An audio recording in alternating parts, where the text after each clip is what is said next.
itu juga raja tidak dapat tidur. Maka bertitahlah Baginda membawa kitab pencatatan sejarah, lalu dibacakan di hadapan raja.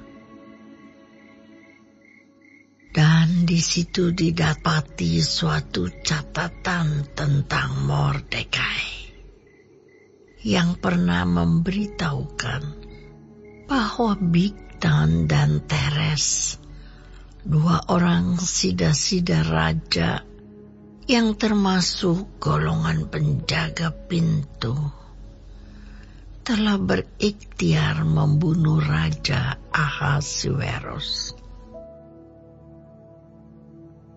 Maka bertanyalah raja, kehormatan dan kebesaran apakah yang dianugerahkan kepada Mordekai oleh sebab perkara itu?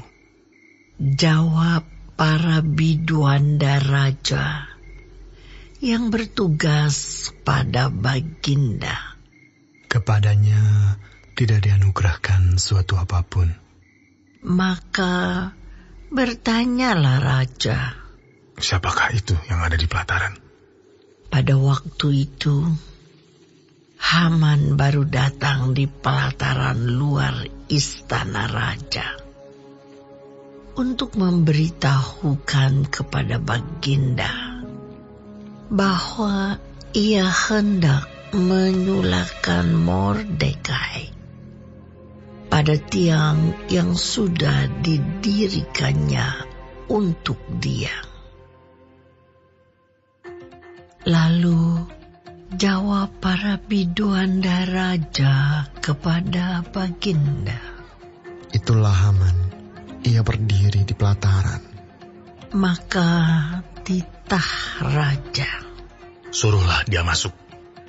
Setelah Haman masuk, bertanyalah raja kepadanya, apakah yang harus dilakukan kepada orang yang raja berkenan menghormatinya? Kata Haman dalam hatinya, kepada siapa lagi raja berkenan menganugerahkan kehormatan lebih dari kepadaku? Oleh karena itu jawab Haman kepada raja, mengenai orang yang raja berkenan menghormatinya, hendaklah diambil pakaian kerajaan yang biasa dipakai oleh raja sendiri. Dan lagi, kuda yang biasa dikendarai oleh raja sendiri, dan yang diberi mahkota kerajaan di kepalanya. Dan hendaklah diserahkan pakaian dan kuda itu ke tangan seorang dari antara para pembesar raja. Orang-orang bangsawan. Lalu hendaklah pakaian itu dikenakan kepada orang yang raja berkenan menghormatinya. Kemudian hendaklah ia diarak dengan mengendarai kuda itu melalui lapangan kota, sedang orang berseru-seru di depannya. Beginilah dilakukan kepada orang yang raja berkenan menghormatinya. Maka titah raja kepada Haman, segera ambillah pakaian dan kuda itu seperti yang kau katakan itu. Dan lakukanlah demikian kepada Mordekai, orang Yahudi yang duduk di pintu gerbang istana. Sepatah kata pun janganlah kau lalaikan daripada segala yang kau katakan itu. Lalu Haman mengambil pakaian dan kuda itu, dan dikenakannya pakaian itu kepada Mordekai. Kemudian diaraknya Mordekai melalui lapangan kota itu, sedang ia menyerukan di depannya, beginilah dilakukan kepada orang yang raja berkenan menghormatinya. Kemudian kembalilah Mordekai ke pintu gerbang istana raja.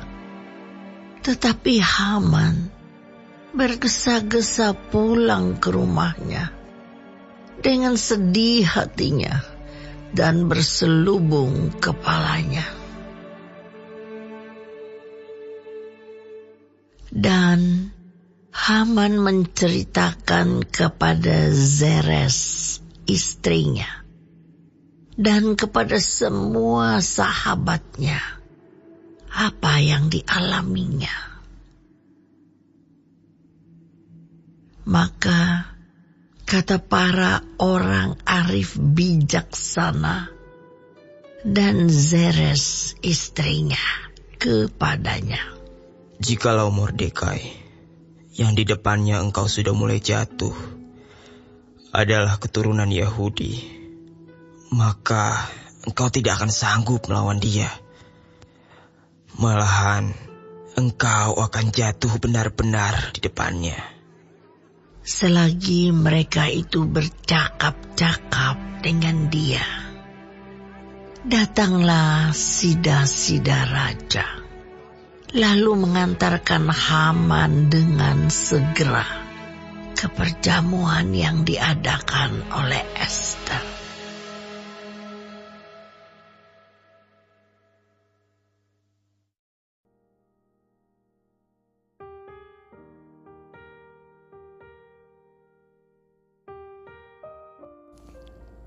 Shalom, saudara-saudaraku yang kekasih di dalam Tuhan Yesus Kristus. Puji Tuhan kalau kita masih diberi kesempatan hidup hari ini. Haleluya kalau kita masih bisa mendengarkan firman Tuhan, panduan kehidupan yang benar dari kitab Ester pasal 6. Tuhan Yesus memberkati kita semua. Saudara, kisah Ester dalam pasal 6 membantu kita memahami bahwa ada rencana Tuhan yang indah di balik peristiwa-peristiwa di dalam kehidupan anak-anaknya. Senang, susah bisa datang bergantian, tetapi Tuhan menyertai anak-anaknya, orang-orang yang percaya kepada kasih dan kuasa-Nya, yang menjalani hidup dengan taat setia sesuai rencana Tuhan. Peristiwa yang kita baca dalam kitab Ester tidak terjadi asal-asalan atau kebetulan. Tetapi kita melihat ada tangan Tuhan, sutradara di balik semua kejadian ini. Tuhan mulai membuat titik balik dari keterpurukan, kekalahan bangsa Yahudi menuju kemenangan. Ya, sebab Tuhan menggelisahkan hati Raja Ahasveros sehingga dia tidak tidur dan dia bisa membaca kitab sejarah tentang jasa Mordekai. Tuhan merendahkan Haman orang Amalek dan meninggikan Mordekai. Tuhanlah yang membuat hati Haman, istri, sahabat-sahabatnya menjadi takut atau gentar. Bukan karena kuasa Ester atau Mordekai atau siapapun, tetapi perubahan, kemenangan, jalan keluar itu semata-mata karena kuasa Tuhan. Ada tangan Tuhan yang berperang melawan musuh-musuh umat-Nya. Tuhan berkuasa di atas segala kuasa, sebab Tuhan adalah Raja di atas segala raja. Ia sanggup memelihara dan memberikan kekuatan, kemenangan bagi umat-Nya yang menderita, tapi tetap percaya, taat, dan setia. Mungkin kita tidak mengerti mengapa banyak hal sulit, menyedihkan harus terjadi dalam kehidupan kita dan bangsa kita. Namun mari kita datang mendekat, merendahkan diri di hadapan tahta kemuliaan, kemurahan hati Tuhan, supaya Tuhan turun tangan atas masalah-masalah kehidupan kita, pribadi, keluarga, maupun bangsa. Tuhan dengan tangannya yang tak kelihatan dapat melakukan serangan balik, menghancurkan kekuatan orang-orang jahat. Tuhan menolong kita, saudara-saudara. Ia beserta orang-orang yang hidup hanya berharap terus kepadanya. Mazmur 94 ayat 18 sampai 19 mencatat, ketika aku berpikir kakiku goyang, maka kasih setiamu ya Tuhan menyokong aku. Apabila bertambah banyak pikiran dalam batinku, penghiburanmu menyenangkan jiwaku. Kiranya pembacaan firman Tuhan hari ini menguatkan iman percaya kita, membuat kita datang melekat erat kepada Tuhan. Sebab hanya Tuhan yang dapat menolong, menguatkan, memberi jalan keluar, dan menghibur kita. Bersama Tuhan, kita sanggup jadi pemenang. Amin. Tuhan Yesus memberkati.